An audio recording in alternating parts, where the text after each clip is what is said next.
back to the Law Unscripted, where we talk about everything about the law and the legal system that you never knew. Never understood. And no one ever told you. I'm Virginia Tarani. And I'm Chelsea Rogers. And we are part of Tarani Law LLC because you never need a lawyer. Till you do. All right, everybody. We are off and running on what happens after you get arrested or get a ticket. So everything that happens between getting arrested or getting a ticket all the way through district court. So up to trial or preliminary hearing, because my friend here, who's a law student, Chelsea doesn't know. It's confusing. Like, okay, I think the problem is when they teach it to you in law school, like you learn all of it separately, but not sort of the practical like timelines thing, I think is what makes it confusing. So yeah, I feel like I can add in some fun commentary, but you're going to be teaching me a lot here.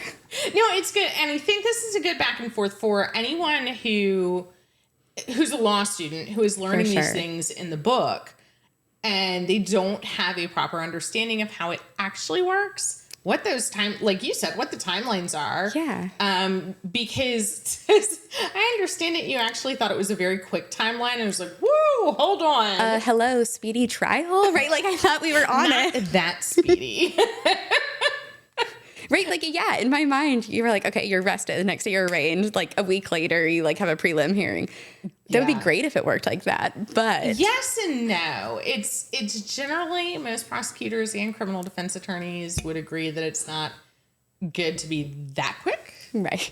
I'm about efficiency. Let's in and out. Let's go. There is some efficiency argument, but then there's other things. So there's constitutional rights. We're not at the lynch mob. Not that quick hearing. We need some evidence. We need some witnesses. Some investigation. Some investigation by both parties. For sure. So we're going to get into the actual timelines, what happens, and we're going to do it. The other thing is it's practical, okay? So anyone who is out on the street, gets pulled over, gets a ticket. What happens if you just get a ticket and walk away versus what happens if you have done something that warrants an arrest? Right. So we're going to take a couple of examples. We're going to do what happens when you get pulled over in Virginia. But this applies to other states. What happens when you get pulled over? Can they arrest you? What happens if they do arrest you? And what happens if it's a misdemeanor, like a simple traffic offense, a misdemeanor traffic offense that is incarcerable, is a jailable offense? Yeah. And what happens if it's a felony? So we're going to go through some hypotheticals that you may want to listen to because it might happen to you. I've had too many friends, honestly, especially in Virginia with the reckless driving rules, where they don't realize it's up to 1 year in jail if it's reckless driving. That was wild to me to find out. I think most people think of most sort of moving traffic violation type things as a fine. But when I moved up here and I met you, I learned that you could be arrested. It still blows my mind because I don't think most people think about it like that. Like if someone was like, oh my God, I've been arrested, you'd be like, for what? Right. What did you do? And they're like, reckless driving. You're like, I sped. Right. No, but like truly, Virginia is just cracking down. It does. And so I'll tell you, for when I was prosecuting in Virginia, the reckless driving rules were either 20 miles over the speed limit or 80 miles an hour. Okay. It was one of those two. That was it. So if you hit one of those two things, you could be arrested and charged with reckless driving, which is a class 1 misdemeanor in Virginia. And that means it's up to a year in jail. So you could just be driving 80 miles an hour, get pulled over, and end up in handcuffs. Correct. Now, they have changed it. I've got to look up the rule because I'm not prosecuting in Virginia anymore, but they did change it. It's not much better, but there is something different in the last few years, but it is still a very strict rule. My best advice to anyone is please don't speed in Virginia because you're driving through. It's a state where you drive through a lot, right? To get to DC, to get to Philly. It's a state that you drive through a lot, and a lot of people traveling get stuck with this rule. They're on the interstate, they get reckless driving, and all of a sudden they have to come back to Virginia because it's a class 1 misdemeanor. Wow. But I'll tell you, the wild thing to me was, I moved up to Maryland, and now I've been doing Maryland. And I went into court for some clients on basic traffic tickets, but they were doing some of the speeding tickets. And I was floored because there were two that I remember. One was like a 92 miles an hour. Okay. 92 miles an hour. Another one was 132. 132 miles an hour. In Maryland, it wasn't a jailable offense. Right, but 10 miles down the road in Virginia. In Virginia, man, you would have been doing jail time. If you were 132 miles an hour, the judge would have possibly put you in jail for the entire year. Wow. Because they consider it that reckless. I mean, how reckless is that? How lucky it is that somebody doing that hadn't been in a car wreck. Yeah. But in Maryland, I'm listening to this, and of course the judge is absolutely appalled and doing the best that they can, but it wasn't a jailable offense. So there's only so much you can do with it. So in me, I'm like, what is this? Why am I in Maryland? And why does Maryland, do not prosecute this to the full extent of the law? And it's like, but that's their law. Yeah. Each state is different. So whatever state you're in, I highly encourage you to check your traffic rules for speeding. Because in some states, the speeding itself can be a form of reckless driving that could put you in jail. Versus other states where you may get a really high fine and it will go on your driving record. It'll be points on your record, but you may not go to jail. Wow. That's kind of scary. And that was a really long soliloquy. No, I think, like I said, I don't think most people think about it like that. But it could be something as small as that, or, you could be arrested for lots of things. Right. So let's take some hypotheticals. Okay. We're going to do traffic stops. Perfect. Because that is the most common interaction with the law that people have. Yeah. So there are a lot of felonies. Of course, you do robbery, that sort of thing. You're going to have an interaction with the law. But for most people, the normal interaction they have with the law is a traffic stop. Right. That's the most common interaction that, quote, normal people have with the law. Yeah, for sure. So we're going to take 3 scenarios. We're going to take one scenario where it is a basic traffic ticket. Then we're going to take the second scenario of reckless driving in Virginia. Mm-hmm. And then we're going to take a third scenario of high-class drugs. Ooh, scandalous. Yes, scandalous. So let's start. Okay. So I'm in my car, right? Of course it's going to be Chelsea. Are we surprised? Yeah, I don't speed very often. I am such having been a prosecutor. I know, having been a prosecutor and a criminal defense attorney, and now being a personal injury attorney, I am terrified of speeding, of driving recklessly. I know too much. I will say this. When I moved up here and you told me about Virginia's laws, that curbed it, stopped it immediately in Virginia. However, I will say, take whatever sort of you can glean from this policy position you want, that what I think has impacted my behavior more than any law has been seeing things in personal injury. That will interesting fix, versus the criminal. Yes, like it's not the sort of the punishment. It's all the crazy things you read in torts and that you see in a personal injury case. Immediate change, because once you see that, there's like no unseeing it, right? Yeah, and I think that is true, because what we're seeing on the personal injury side is all the damage, right, that traffic accidents and traffic behavior actually produce. Hi, Charlie. We have all the puppies here with us today. There we go. So yes, we as part of the Law Unscripted, we believe in dogs. And hi, sweetheart. Yes, we usually have them, and today we have all 3. I don't know if you can see them, but my little blonde boy who's trying to get himself comfortable. I'm going to move my mic a little to encourage him here.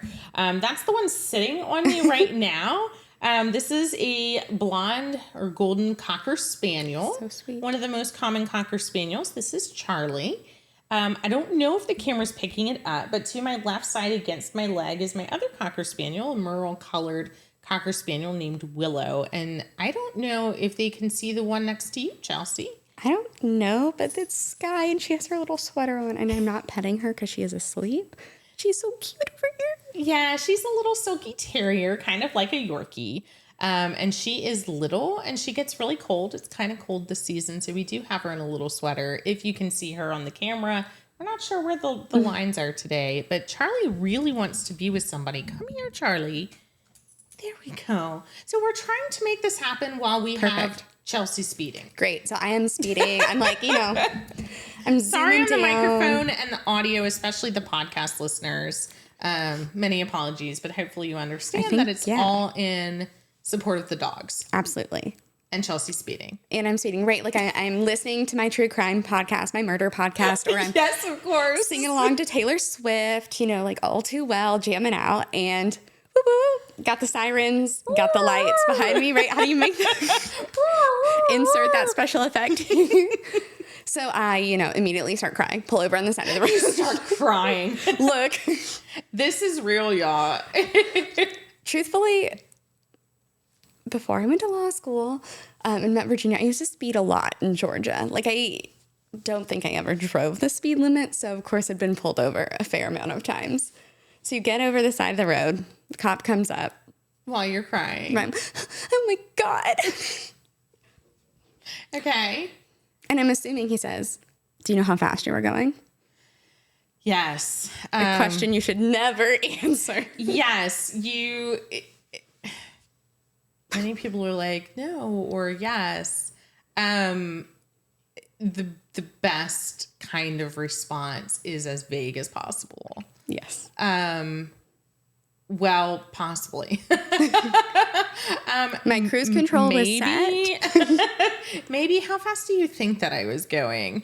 So the less engagement, but without being confrontational. Of course. The less things you can admit to, the better. But don't be so vague where they start pulling you out of the car. Right. But in this case, we know I'm gonna get into some trouble. Yes. So the officer takes your license, give me your license, your registration, your insurance card, pull those out of your glove box, have them in your glove box. Try to, I made the mistake of only having mine on the app one time. It was a disaster.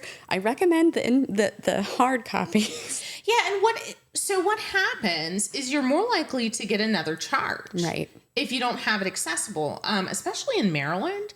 What happens is they'll say license, registration, and insurance card.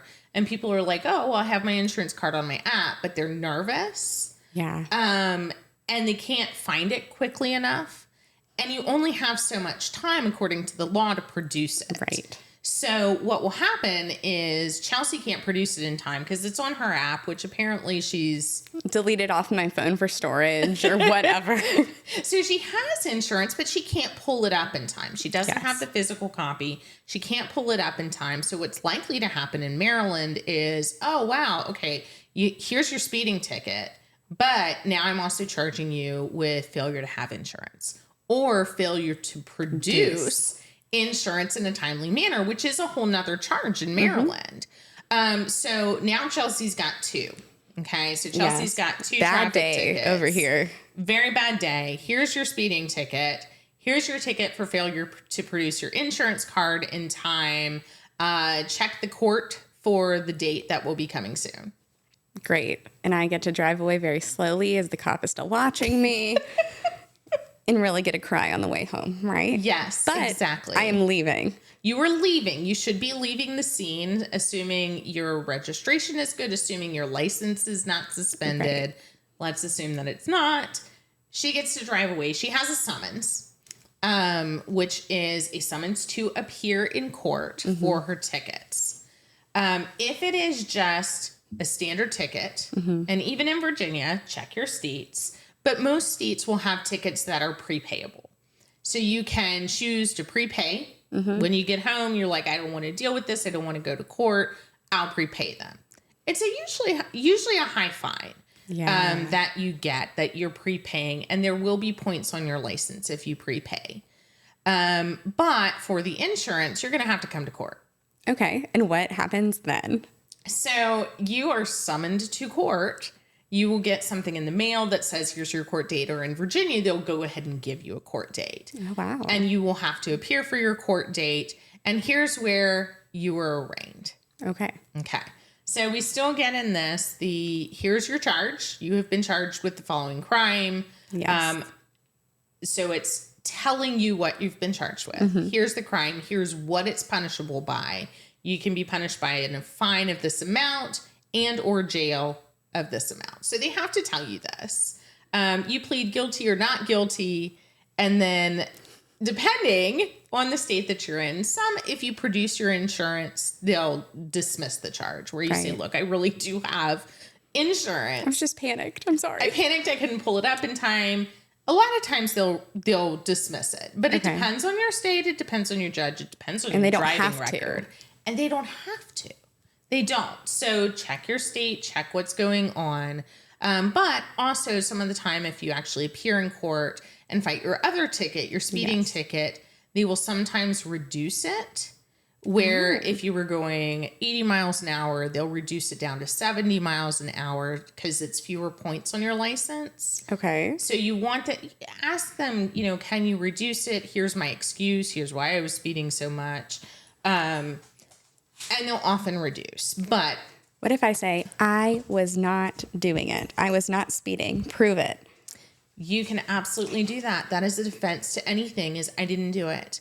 And you have your day in court. Okay. So you have the right to have a trial, have the officer appear in court. They have to produce evidence as to how you were speeding, how they know you were speeding. And they have to produce it. If the officer doesn't appear, there's no evidence. Right. You ask for the charge to be dismissed or you to be found not guilty because there's no witness and no evidence against you. And so for these lower type of things that are just a speeding or a failure to produce insurance or something like that, the officer might not be there. Correct. And especially now, and I hate to say this, but we're in 2023. There's been the defund the police campaigns, right? And for whatever you want to say about them in most states, or at least the two that I primarily work in Maryland and Virginia, especially in Maryland. Staffing shortages. There's such a staffing shortage of police officers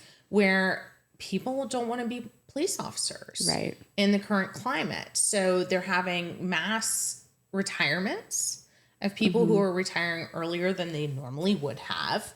And then you're having people don't want to be a part of the new program. So you're having fewer cadets to train. In Montgomery County right now, they're doing bonuses. It's like a $20,000 signing bonus. Wow. Because they're so desperate to have officers because they have a full staffing shortage. So when you have that kind of staffing shortage, for good or for ill, for the people like Chelsea with this kind of ticket, you want to bank on the police officer not being there. And it's not because they don't want to be there. It's not because they're not doing their job. But if they have to be on call on a normal shift, well, they're going to choose that versus going to court. Or they've been working so much overtime that, okay, maybe they're not working, but they're so tired they don't want to come to court. So there are all these reasons that an officer may not be in court. And you want to make them be there. And if they can't be there, don't plead to, and don't prepay. Don't plead to anything. Right. This plead is the not thing. guilty. Make them prove it. Make them prove it. It is still a criminal charge. A traffic ticket is still a criminal charge. Yeah. So you can make them prove it. And if they can't, you are found not guilty. If they can't be there, even if they can be there, but they can't prove that you were speeding, if something, you can question their radar gun, question the LiDAR gun, to question the evidence, and maybe you're found not guilty. But if they can prove it, at least ask for a reduction of the points on your license, the fine that you're given. A little bargaining in there. Yeah, you can. It's like, hey, this is my first offense. The people who are screwed are the people who have a lot of offenses. They're the everyone's in court who it's the officer or the judge is going to look up the traffic record, or the judge is going to say, officer, did you run the record? And it's like, yeah, it's, they're negative 20 on their license in Virginia. Well, that's not good. You're more likely to get a higher fine. You're more likely not to have a case dismissed or reduced. You're more likely to go to jail, depending on. So that's if it's an incarcerable. But I mean, as for these that are sort of not, that's basically where it ends, right? You either come to your day of court, maybe you plead guilty and just pay it or negotiate and get it, down a little bit and you accept responsibility, or you make them prove it. But it kind of ends there. It does. That is usually the end of a traffic ticket. So that is basic traffic ticket, basic traffic stop. Charlie, you're killing me today. He's just looking to snuggle somewhere. He is. He's such a sweet boy. Willow just is stuck here as long as she's on a blanket and next to somebody, but Charlie wanders around. Okay, so now I'm leaving my court date and I'm about to get back in the car. You're getting back in the car. All right. Where are you going? And I am trying to get away from the court as quickly as possible. All right, scenario 2. And y'all, we are struggling with these microphones today, so please excuse us. Again, just bear with us on the audio. Today has been a little off. We'll get back in the swing of things. Yeah, but it's good. All right. So I am like, gotta get out of here. Gotta go. Mm-hmm. So now I am trying to get away in this Maryland court, and I have drifted into Virginia. Which is very easy to do around here.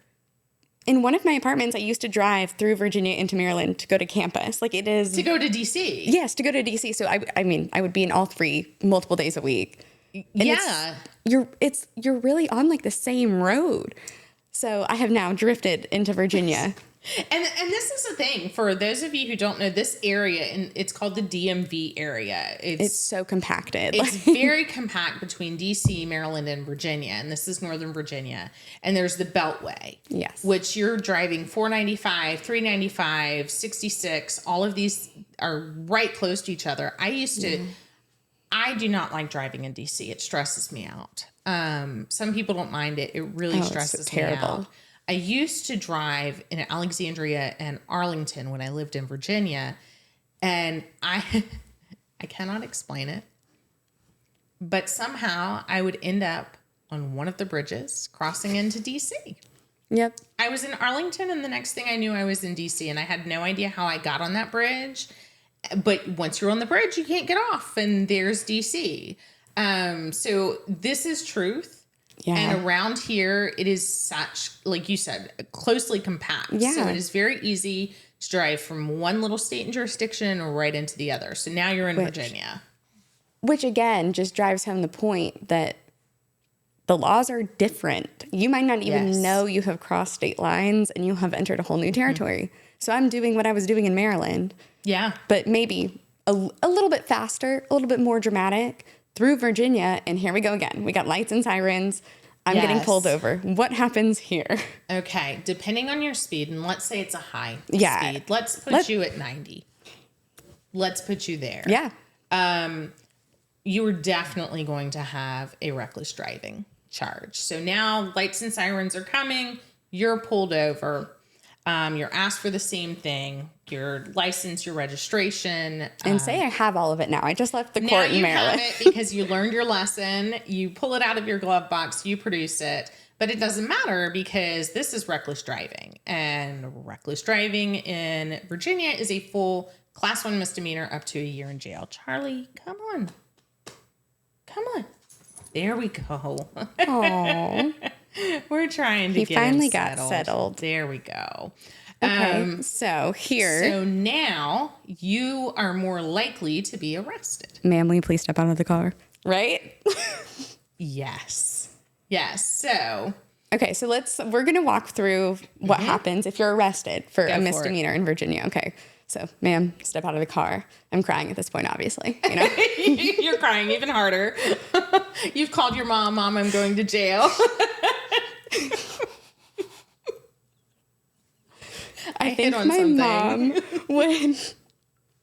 I don't think I would call my mom, to be quite honest. Like, I think I would be really more sweet. terrified of my mom than going to jail. I think I would just have to that's accept those so funny. consequences. I'm not calling my mom. Okay, Chelsea's not calling her mom, but she's still in tears. So now I'm in handcuffs. They said, you were driving recklessly. That is a misdemeanor in Virginia. So we are arresting you. Yeah. So your car will be towed. Okay. And now you're going to have a tow expense on it in Love addition it. to everything else, Of right? course. Tow yard. You're going to have all of that expense. You're put in the back of the squad car. You were taken to the jail, and you go through booking. Okay. And so booking, like that's the mug shot, right? Fingerprints. Fingerprints, mugshot. Not necessarily a mugshot now. Depends. Felonies, yes. Misdemeanor, they're going to do your prints for sure. And they're going to process you through most likely a magistrate. Again, depends on your jurisdiction. But most likely they're either going to process you before a magistrate or they have probable cause. Right? They had probable cause, reasonable suspicion to pull you over that you were committing a crime. Yes, they saw it happen. So then they had probable cause to arrest you because they have enough information that you were driving well over the speed limit, which puts you into that territory of reckless driving. Okay. So you're processed through. And the question is, do we release you? Right. So that's the, bond hearing or bail hearing. And at those, you would think a lot of them, you would just be, especially if like a reckless driving, like, ROR, right? For most, but maybe not. Maybe this is my 10th reckless driving. Well, what do you mean by ROR? Released on your own recognizance? See, I don't think everybody knows I that. didn't even realize that. Yeah, so an ROR, depending on your state, is released on your own recognizance. Right. I know it more like personal recognizance. That's more of how I hear it, is just released on your own recognizance or personal recognizance bond. Hi, baby. So these are the terms that you might hear. I feel like every jurisdiction says them a little bit different. If this is your first offense, Yeah. and you don't have a really big record, Oh, goodness. if you don't have a really big record, then again, sorry you guys for the audio, but puppies, so Worth it. it's so worth it. So if you don't have a big record, let's say this is like your first incarcerable offense, jailable offense ever, then you are likely going to be released on your own recognizance, Right. where they say, okay, we're going to say a PR bond of $2,000. Okay. PR is personal recognizance, or ROR bond of $2,000. Oh, so this is slightly different. And maybe this is the difference. So at least what I was familiar with back home is ROR is there's no money involved. You're just released. So maybe that's like the slight difference is that if you get an ROR, like you don't have to pay anything, you're just out. Right. And that is different in each jurisdiction. Yes. Check your states. And I think one of the biggest things to know here is there are differences in states. Oh, for sure. There's basics that are the same. You have to have probable cause. You can be arrested if it's a jailable offense. Yeah. You have to have some kind of bond hearing or bond set, whatever it is. You will have to come back for a trial. So there are basics that are going to be the same for every jurisdiction. Yes. But there are a lot of these extra small things that are different. So yeah, okay. So they take my fingerprints, and then the next sort of step in the process is going in front of either a magistrate or a judge and having sort of that. Usually it's like an arraignment and a bond hearing sort of together. Usually, but for your type of offense, it's not necessarily. Okay. If it's a personal recognizance, it's sometimes you won't even go before a magistrate. Sometimes they just process you out at the jail. Here's the process. Sometimes they will, again, check your jurisdiction, but in your particular case, they're more likely to say either ROR or in Virginia, a PR bond, where they will say, we're going to release you on personal recognizance, but it's going to be $2,000. Okay, so what does that mean? If you don't come to your court hearing, you owe the $2,000. So we don't think you're, a huge risk to the community. We don't think you're going to run away. But if you don't show up, there is going to be a financial cost to you. So kind of an impetus. I like that, like a penalty for not showing up. Yeah. And then sort of your traditional bail or bond is, bail is set at $100,000 or whatever it is, and then a percentage of that you go through a bondsman. Yeah, and let's talk about that on the third scenario. Because that'll get to the more, like, the serious crimes. Yeah, that's the more serious crimes when we start talking about that. But for a reckless driving, if you've had a lot of them, maybe it's, my fifth one. then maybe they hold you overnight and wait for the judge to arraign you in the morning. And it's a secured bond. Okay. And in a secured bond, you're looking at, you do have to pay the percentage. Right. But for a normal, this class 1 misdemeanor, you don't have a huge record. You just happen to be speeding in Virginia.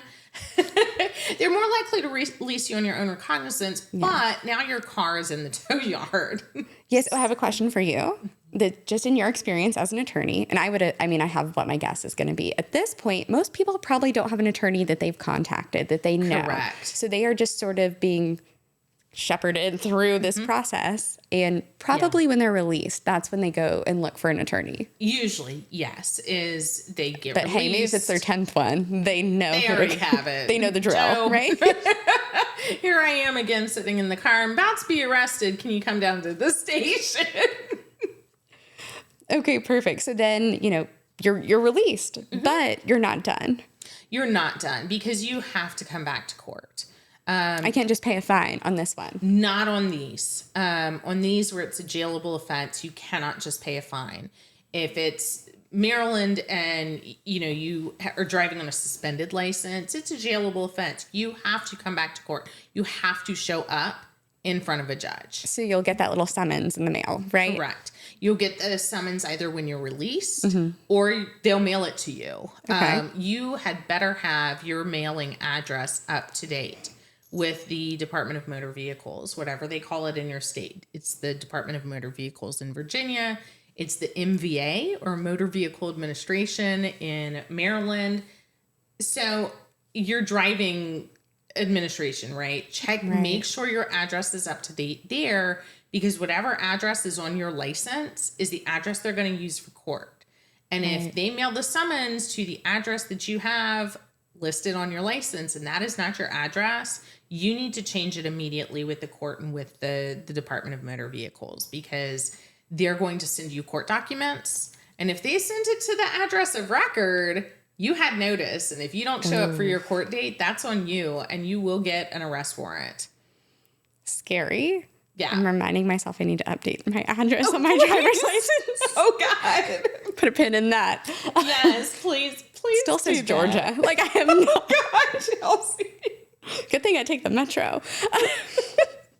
You should have just pled the fifth to that. Honestly, this is my problem. I talk too much, right? Look, I'll tell you everything. Officers listening. Good. Okay, so I'm at home now. Yes. It was very dramatic. I'm getting myself some Very. Chinese food. It was really terrible.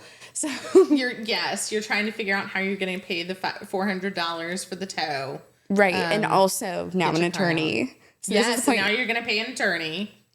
And so now the summons comes in the mail. And so, okay, we're going to fast forward. Got my summons. I show up on the court date. What happens then?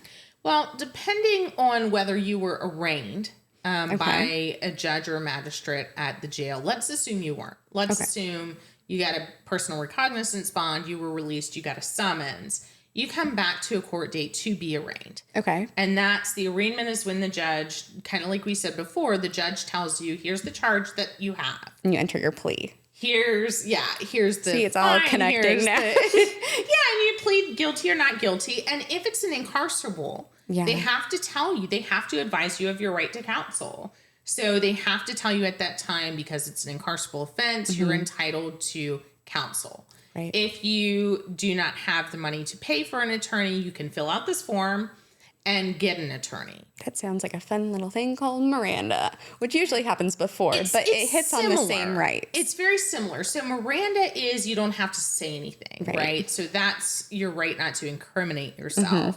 But then once we get into court, it's your right to counsel. Right. So we're getting two different rights that are being hit. The judge tells you of your right to counsel.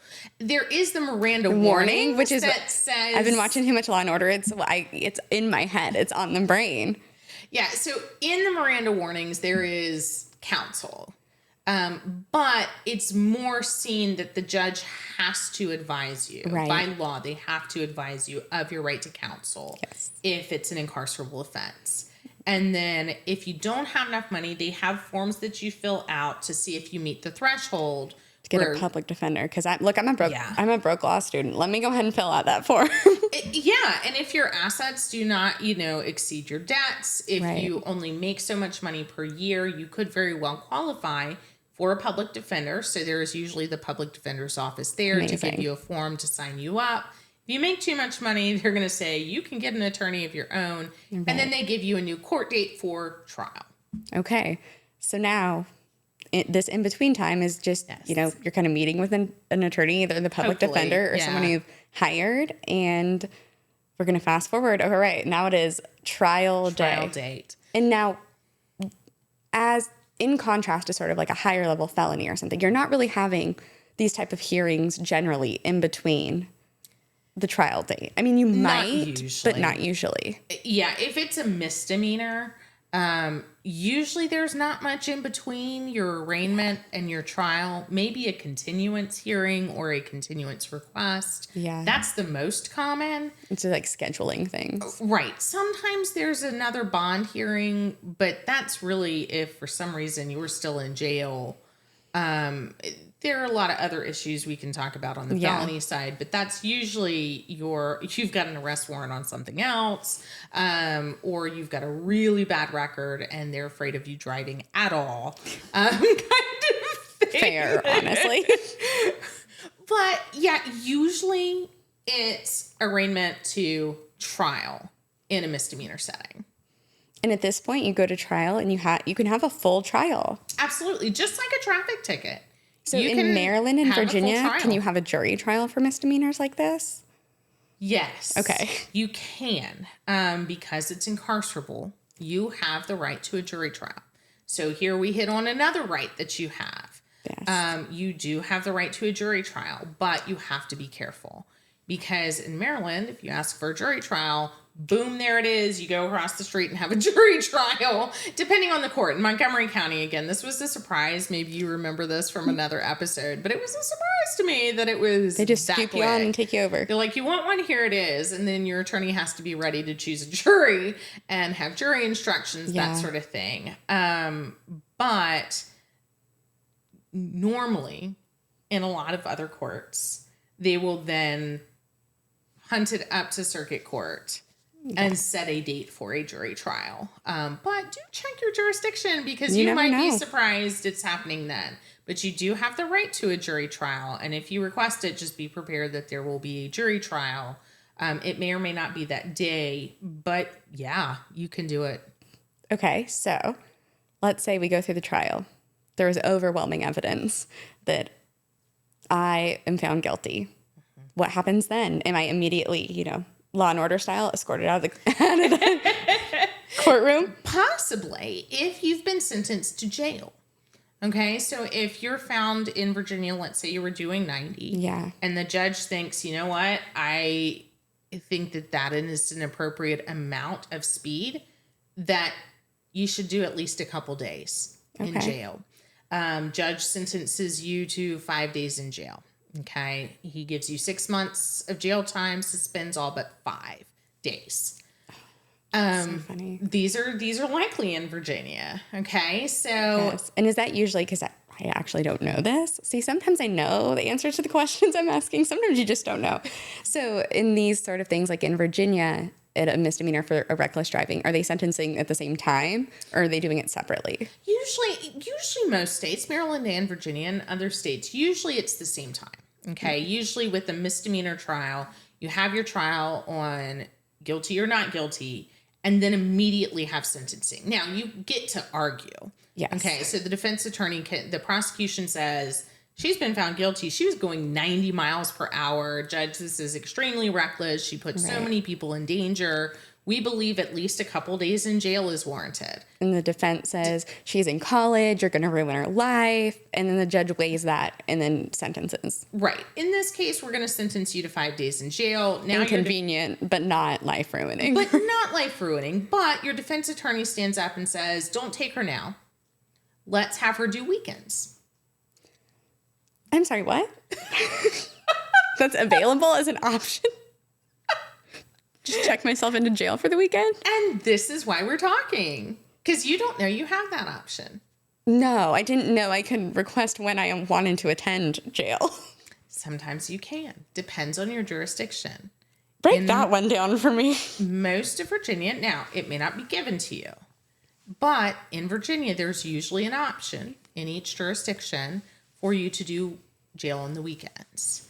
So that you could show up on a Friday night and be checked out by a Sunday night. So you have 2 days in jail. So let's say you have 5 days in jail. You show up for one weekend, do 2 days. You show up for the next weekend, you do 2 days. You show up for a third weekend, you do 1 day. That's really interesting. Honestly, I mean, I can see the benefits of that, you know, especially when you have people who are being sentenced to not a lot of time for something that I would say is not very serious, but they have full custody of their kids or something like that. They have a full-time job. I'm not going to be able to pay the fine. This is going to ruin my life if I lose my job. So at least let me do the weekends. Sometimes they have staggered weekends where, okay, well, I work through Saturday. I'm a waitress. But I don't work on Monday, Tuesdays. So sometimes they'll be able to show up to the jail on a Monday, Tuesday. It depends on your jurisdiction. That's really creative. I'm repeating this almost like a song today. I think that's really creative. I didn't know that was an available option, but always ask. That's good. I mean, that's great. They have that. Your defense attorney will know, right? Your defense attorney is going to know. That's why you need to find a defense attorney who's familiar with the jurisdiction. Yeah. And a lot of times, y'all, the public defenders are the most familiar. They get a bad rap. Everybody's like, oh my God, I can't have a public defender. But honestly, they are usually the most knowledgeable and the most experienced in that jurisdiction. Because they are in the thick of it all constantly. The time. They're good. They know what they're doing. Not all of them, but not all paid attorneys are either. True. So you could get just as bad a paid attorney as you could what people normally think of a public defender. I have so much respect for public defenders because they really, like I said, they are just in the thick of it constantly. And they do know that, at least from my experience, you know, I think the DC Public Defender's Office is kind of a model for a lot of places because of the quality of attorneys they have there. But yeah. I mean, and they know their stuff. They are making very interesting legal arguments, and then know the things like that are just, you know, sort of jurisdiction specific. Right, because if you get a paid attorney who doesn't know the jurisdiction or know the jurisdiction well, they may not know to ask for that. Right. But you want to know all of your options, and maybe it's not an option for that jurisdiction. Right. Maybe the judge says, okay, well, it's 5 days, you go now. Right. You got to be prepared to go now. You need to go into court knowing you may be incarcerated there. And you're taken away by the bailiff and you're processed in the court. They're the little, you know, jail cells in the back by the courthouse, behind the courthouse, on the side of the courtroom, I should say. So you go there. Maybe that's an option. Or there's okay, I'll do the 5 days straight, but I'll report on Friday. Gotcha. There are time options. To get yourself in order. Yes. Your defense attorney needs to know the options. They need to know to request those options. Interesting. Can you appeal this conviction? Yes, usually you can. Okay. For Virginia, you can always appeal from the lower court. They made the wrong call. General District Court is what it's called in Virginia, and you have a full right to appeal any decision for your criminal case up to circuit court. And it's an appeal de novo, which means you appeal it as if nothing happened. Yep. It's a standard appeal. You start over. There's no evidence that's on the record that's brought up with you. It is a brand new trial in front of a brand new judge or jury. And you get to present evidence as if you never have before. You get to ask questions of the officers. They have to present evidence as if they never had before. Wow. There's usually some kind of bond required, or a fine or a fee that the judge will say, you have to pay this amount into the court in order to get your appeal, but you have a right.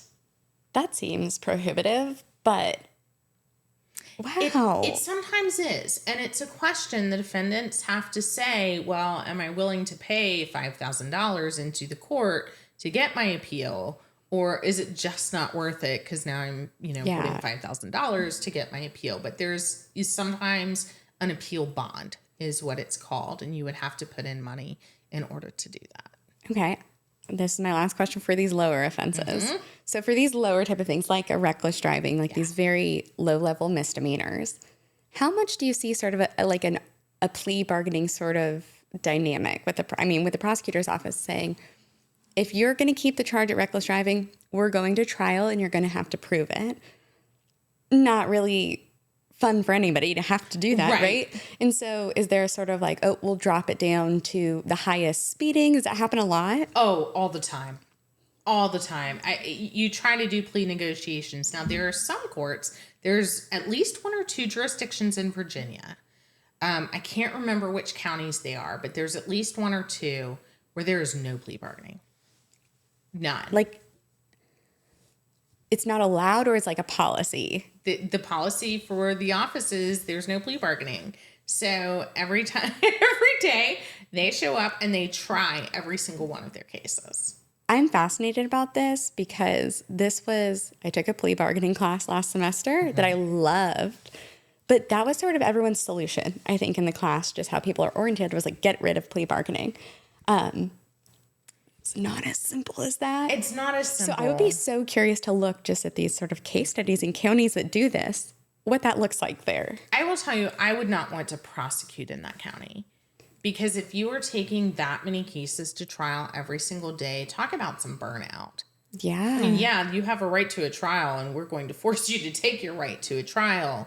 But that's a lot of burnout when you have to show up ready to try every single one of your cases every single day. Wow.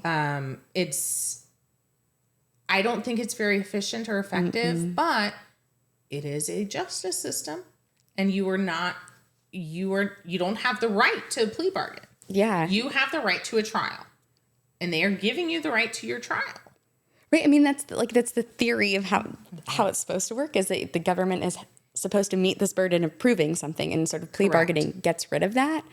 But like you said, the efficiency thing there, I have a lot of nuanced thoughts on plea bargaining. I used to be abolish it, get rid of it, but I think it's a little bit more nuanced than that. It is. And I have a lot of respect for the plea negotiation and plea bargaining. Where you can take you, for instance, you're a law student, you have a lot going on for you in your life, you don't have any prior record. Yeah. I think it is a good thing to be able to go in and negotiate a plea where the defense attorney can say to the prosecutor, let's not ruin her life. Because if it's a full-fledged misdemeanor, you will have to report that on every job application. Yeah. Right? So every job application she does, she's going to have to report that she was convicted of a misdemeanor. Yes. You don't have to report it if you weren't convicted of a misdemeanor. Except in your law school applications, because they will say, have you ever had a parking ticket? Right. So there are some places where you still have to disclose it. But that was nerve-wracking for me, filling out that. I was like, I've had so many speeding tickets. I don't know. And depending, so for law school applications, you're absolutely right. For the law school applications, you sometimes have to. For the bar applications, I had a friend of mine in Virginia who had so many speeding tickets that the bar council literally wrote to him and said, for the character and fitness, we're not sure that you are fit for being an attorney because let me guess. It was a disregard for the law. Yes. Oh, I knew it. See, I knew it. Yeah. They put those horror stories in our ethics textbook. But it was true. It happened to one of my friends. Now, thankfully, he got through it, but it is a real thing. Yeah. So a defense attorney has to know, who are you? Yeah. What are you doing? What are you needing? What's your future like? What's your current? And how is this going to affect you? So you know what? It's 90. Let's plead down to the highest speeding charge we can get that's not an incarcerable. And I will pay it immediately and then get to move on with my life. Right. My negotiation is she will pay the entire fine. It will go in her record as a speeding. It will hit her license for points, but it is not conviction for a class 1 misdemeanor. Right. That's what you want to be arguing. And then if it fails, then your next argument is don't put her in jail. Yeah. So you have options A, B, and C through E. I mean, you have all of the options, but in my mind, especially for Like first-time offenders, low-level offenders, that it's pretty common to yeah, plea out. That makes sense. Yeah. I think, what do they say? I'm sure the stat is not accurate, but it's like 98 or 99% of charges that are filed do not go to trial. It's like a 1 to 2% are actually going to trial. yeah, and that's true. A lot of it is plea negotiations and bargaining. A lot is just pleading guilty. I did it. paying the fine, prepaying the fine. A lot of it is pleading guilty and then just asking for lower sentencing. I took accountability. Mercy, have mercy on me. Begging for mercy from the court, but that's true. So that's a lot of it. But in this case, I think it is very productive to have at least an option for plea negotiation. Yeah. But again, you don't have a constitutional right to plea negotiations. You have a constitutional right to counsel. And it's only been within the last And 60 for years that it's trial. really common. Yeah. Before that, it really wasn't a thing. Well, how many more charges do we have? I That's mean, the that's the thing. thing is how many more charges do we have? How many more incarcerations do we have? I mean, Absolutely. it's the level, taking out the social aspect and arguments on either side. The fact is it's increasing. Yeah. We have more charges, more defendants than we ever have. So For sure. there is an efficiency argument as well as Hey, other if we're prosecuting people arguments. for speeding a lot, there is that. But I think we walked through sort of what happens at these lower levels. Yeah, so your lower level offenses. Now, what I'm going to do is I'm going to cut us off there. Okay. We do have the third one, which we've said we're going to do the felony Yes. stop. And have something suspicious in my vehicle. Yeah, so we're going to do the felony stop next, but I think we're going to do that as a part 2. Yeah, I think that that's a good place to stop. Yeah, so there's your lower level. There's the most common that you're going to be pulled over for just the regular person. So then we'll get into the not as common person, but still fairly regular that you would need to Yeah. know how the process goes. Awesome. What do you think? Look, I'm pumped. I'm excited to see what I've done next. I'm sorry you caught me.